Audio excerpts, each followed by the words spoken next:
भारत बनाम श्रीलंका 3 मैचों की वनडे सीरीज और जिसका दूसरा मैच अब कोलंबो में खेला जाएगा, क्योंकि दोस्तों सारे के सारे matches R Premadasa stadium Colombo में ही होने हैं। लेकिन जो पहला मैच था सीरीज का वो ड्रामेटिक हुआ यार, क्योंकि उसमें 230 बनाए थे श्रीलंका ने पहले बल्लेबाजी करते हुए, और भारत की जब बैटिंग आई एक समय ऐसा लगा कि भारत आसानी से इस टारगेट को चेज कर लेगा, लेकिन मैच फंस गया और 2 गेंद पर 2 विकेट टीम इंडिया ने खो दिया आखिर में, और 14 गेंदों पर 1 रन नहीं बना सकी टीम इंडिया। अब ऐसे में बड़ा दिलचस्प होगा कि सेकंड मैच में किस अप्रोच के साथ टीम इंडिया जाएगी, किस माइंडसेट के साथ जाएगी। और मजे की बात यह है कि प्लेइंग 11 दोस्तों क्या चेंज होगा इस प्लेइंग 11 में, आपको लगता है? दोनों टीमों की जो पॉसिबल प्लेइंग 11 है वो भी आपको दिखाएंगे। हेड टू हेड में इंडिया कितना आगे श्रीलंका से वो भी आपको बताएंगे, और साथ ही साथ पिच कैसा रहने वाला है उस पर ही बात करेंगे। अगर आप फैंटेसी के दीवाने हैं तो कैप्टन वाइस कैप्टन किसे पिक करना है उस पर ही बात होगी। लेकिन सबसे पहला सवाल मेरे साथ श्रद्धा पांडे है। पांडे जी से एक सीधा सवाल ये है कि प्लेइंग 11 में पांडे, क्योंकि टाई हुआ था मैच और बवाल भी हुआ था कि टाई में क्यों हो गया, सुपर ओवर क्यों नहीं हुआ, लेकिन अब आप प्लेइंग 11 में किसी ऐसे खिलाड़ी को देखते हो, आपको लगता है मोनू यार ये तो आना ही चाहिए टीम में? देखिए, सबसे पहले मुझे लगता है प्लेइंग 11 की जहां तक बात है तो शायद केएल राहुल को बेंच गरम करना पड़ सकता है। मे बी केएल राहुल, क्योंकि हमने देखा था पिछले मैच में केएल राहुल के रिफ्लेक्सेस जबरदस्त थे। विकेट कीपिंग में नो डाउट उन्होंने अच्छी करी है, साथ साथ 2-3 उनके डिसीजंस ऐसे थे जहां पर उन्होंने बचा लिया था, यानी डीआरएस को बचा लिया था। बट अगर हम बैटिंग की बात करें तो आई थिंक बहुत ज्यादा स्लो खेले हैं केएल राहुल, और पिचेस भी काफी ज्यादा स्लो थी। तो मुझे लग रहा है कि मे बी ऋषभ पंत का चांस बन सकता है कि दूसरे मैच में पंत को शायद मौका मिल जाए। और ये देखिए आपके सामने पॉसिबल प्लेइंग 11 भी है टीम इंडिया की, ये हो सकती है संभावित प्लेइंग 11। इसमें ये है कि दुबे वर्सेस रेयान, ये एक इंपॉर्टेंट स्लॉट रहेगा कहीं ना कहीं, क्योंकि ऊपर से देखें तो शुभमन गिल भी हैं, रोहित भी हैं, और उसके बाद देखें तो अय्यर भी होंगे। लेकिन ये जो नंबर 5 नंबर 6 का स्लॉट है, जहां पर रेयान को होना चाहिए या शिवम दुबे को होना चाहिए, क्योंकि दुबे पर भी सवाल उठे हैं, क्योंकि वो अगर अक्रॉस लाइन नहीं मारते शॉट और अगर वो सिंगल ले लेते टैप करके तो आई थिंक इंडिया आराम से जीत जाता मैच। डेफिनेटली आराम से जीत जाता। और हमने शिवम दुबे को भी देखा है कि कई बार मौके उनको मिल चुके हैं।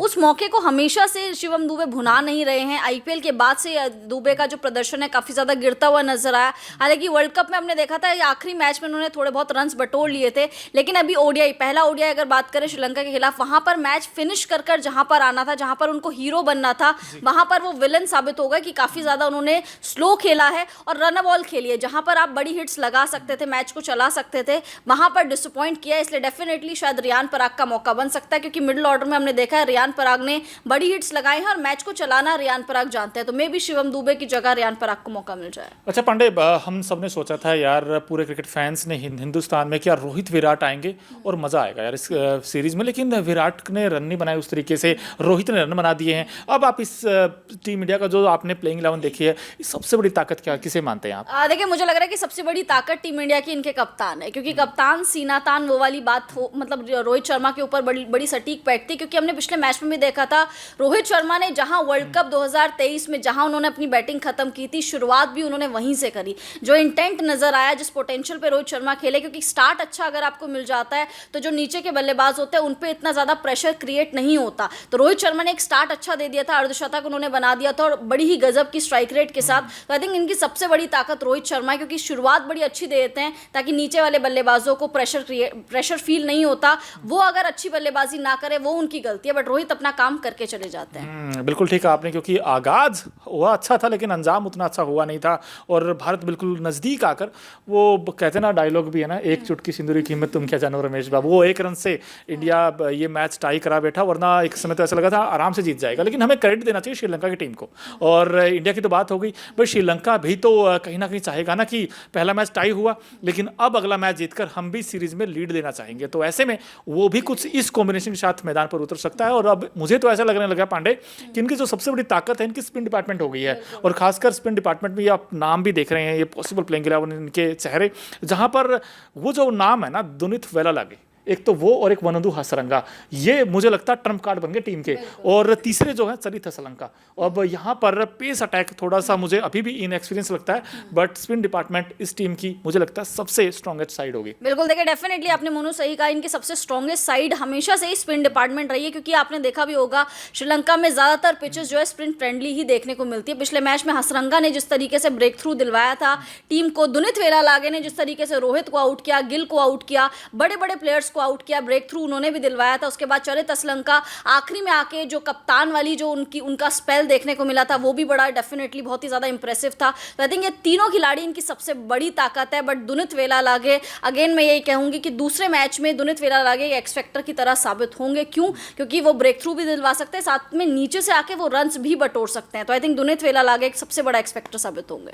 दुनित वेलालागे एक्स फैक्टर साबित होंगे, लेकिन आपने बिल्कुल ठीक कहा, एक्स फैक्टर तो होंगे, लेकिन एक और खिलाड़ी अगर आपको दोनों टीमों में से पिक करना हो, कोई एक ऐसा खिलाड़ी जो कहते हैं ना तुरुप का इक्का होगा, गेम चेंजर होगा, और फैंटेसी के पॉइंट ऑफ व्यू से भी देखा जाए तो लोग कैप्टन बना देते हैं उस खिलाड़ी को, तो आपकी नजर में पांडे कौन ऐसा खिलाड़ी हो? फिर उसके बाद मैं बताऊंगा। बिल्कुल, देखिए मेरे दिमाग में दो नाम आ रहे हैं। एक तो डेफिनेटली वनेंदु हसरंगा का नाम आ रहा है और दूसरी तरफ मेरे दिमाग में नाम आ रहा है रोहित शर्मा का। ये दोनों ही खिलाड़ी बहुत बड़े एक्स फैक्टर साबित हो सकते हैं। अगर रोहित को अच्छा स्टार्ट मिल गया तो डेफिनेटली वो पारी को बनाना और भुनाना जानते हैं, और हसरंगा अगर एक बार विकेट चटकाना उन्होंने शुरू कर दिया फिर वो गुच्छों में विकेट्स लेके जाते हैं, फिर वो किसी को बख्शते नहीं है, साथ साथ बल्लेबाजी में भी योगदान देते हैं। तो दिमाग में मेरे दो नाम है, हसरंगा और रोहित शर्मा। और मुझे ऐसा पता नहीं क्यों लगता है कि शुभमन गिल का बल्ला चलेगा। मुझे ऐसा लगता है शुभमन गिल रन बनाएंगे, और अगर आप बॉलिंग में पूछा जाए तो फिर से मैं सिराज के साथ ही जाऊंगा। सिराज का ही राज होगा, और सिराज और गिल, और भारतीय मैच जीत भी लेगा, मेरा ऐसा मानना है। लेकिन वैसे अगर जीतेगा तो इतिहास भी रचेगी टीम इंडिया, क्योंकि 100वीं जीत होगी। जो पहले मैच में आनी थी वो दूसरे मैच में आ सकती है, और ये आंकड़े भी हम आपको दिखा रहे हैं। अब तक इंडिया वर्सेस श्रीलंका अगर हेड टू हेड में देखेंगे तो वो बड़े कमाल के आंकड़े, और ये हेड टू हेड के आंकड़े बड़े मजेदार हैं। 169 मैचेस हुए दोनों टीमों के बीच, और 99 इंडिया जीत चुका है पांडे जी, और सिर्फ एक जीत चाहिए। और वहीं श्रीलंका की बात करें तो श्रीलंका के थोड़े से कम है मैचेस उनके, लेकिन कहीं ना कहीं उनकी जो परफॉर्मेंस है वो बड़ी कमाल की है, क्योंकि T20 सीरीज जिस तरीके से हारे थे वो क्लीन स्वीप हुआ था, लेकिन उनका जो कमबैक हुआ है वो बड़े कमाल का हुआ है, क्योंकि किसी ने सोचा नहीं था कि यार विदाउट पथिराना एंड दिलशान मधुशंका के बाद ये ऐसा परफॉर्म करेंगे। बिल्कुल, देखिए डेफिनेटली किसी ने नहीं सोचा था, बट जो अप्रोच दिखाई है श्रीलंका ने और मैच को टाई करवाना, वहां पर जहां टीम इंडिया का 75 पे एक भी विकेट डाउन नहीं था, वहां पर टीम इंडिया 230 पे पूरी ऑल आउट हो जाती है। आई थिंक पूरा क्रेडिट देना चाहिए श्रीलंकाई टीम को, उनके गेंदबाजों को। बल्लेबाजों ने भी अच्छा इंटेंट दिखाया, 230 बनाए, बट गेंदबाजों को ज्यादा जिन्होंने टीम इंडिया से मैच टाई करवाया, क्योंकि वहां पर सिर्फ एक रन चाहिए था, आप एक हिट दूर थे, मतलब एक रन दूर थे आप खाली। वहां पर भी अगर श्रीलंका टीम इंडिया को इस तरीके से रोक देती है तो डेफिनेटली अपर हैंड अभी श्रीलंका का नजर आ रहा है। But team India bounce back करना जानती है, एक नई रणनीति, एक नई स्ट्रेटेजी के साथ दूसरे मैच में टीम इंडिया उतरेगी। हम रोहित कह रहे हैं, लेकिन भाई उनके जो कैप्टन है ना चरित असलंका, वो बैट से भले ही परफॉर्म ना कर पाए हो, लेकिन लास्ट 2 गेंदों पर 2 विकेट निकालकर उन्होंने मैच ड्रॉ करा दिया, टाई करा दिया, और ऐसे में कहीं ना कहीं क्रेडिट तो उनको भी जाता है। लेकिन बड़ा मजा आएगा दोस्तों। लेकिन आप हमें बताइए कि प्लेइंग 11 में टीम इंडिया के क्या क्या चेंजेस होने चाहिए। जो पांडे ने कहा कि ये एक चेंज देखती हैं, लेकिन मैं 2 चेंज देखता हूँ। मैं ये भी देखता हूँ कि यार भारतीय टीम में मुझे लगता है कि यार अभी भी रियान पराग की जगह बनती है। मुझे ऐसा लग रहा है, पता नहीं किसकी जगह आएंगे, बट रियान पराग को इस टीम में होना चाहिए। दोस्तों अगर आपको भी लगता है तो आप येस और नो अभी से कमेंट कर सकते हैं। और ये मैच क्या भारत जीत लेगा या फिर श्रीलंका कुछ नए इरादे के साथ आएगा, और हो सकता है कि श्रीलंका भी मैच जीतकर बाउंस बैक कर ले, और जैसा उन्होंने खेल दिखाया है मैं सरप्राइज नहीं होऊंगा, क्योंकि ये कंडीशन जो है श्रीलंका को ज़्यादा फेवर करती है, क्योंकि यहाँ पर गेंद थोड़ा सा ना फंस के आ रहा है, और उनके जो स्पिनर है, मुझे ऐसा लगता है इंडिया वर्सेस श्रीलंका में अब 50-50 मामला होगा। आप ये नहीं कह सकते कि इंडिया स्पिन डिपार्टमेंट में आगे है, आगे नहीं इंडिया मतलब कंपटीशन ही है। तो एक एक्साइटिंग कॉन्टेस्ट देखने को मिलेगा दोस्तों, उम्मीद ये है। और प्लीज़ आप चैनल को भी आप सब्सक्राइब कीजिए, और ना सिर्फ क्रिकेट बल्कि पेरिस ओलंपिक 2024 की भी खबरें आपको सिर्फ और सिर्फ यहीं मिलेगी, तो आप बेल आइकन जरूर दबाइए। न्यूज नेशन अब व्हाट्सएप पर खबरों के ताजा अपडेट के लिए न्यूज नेशन के इस QR कोड को स्कैन करें।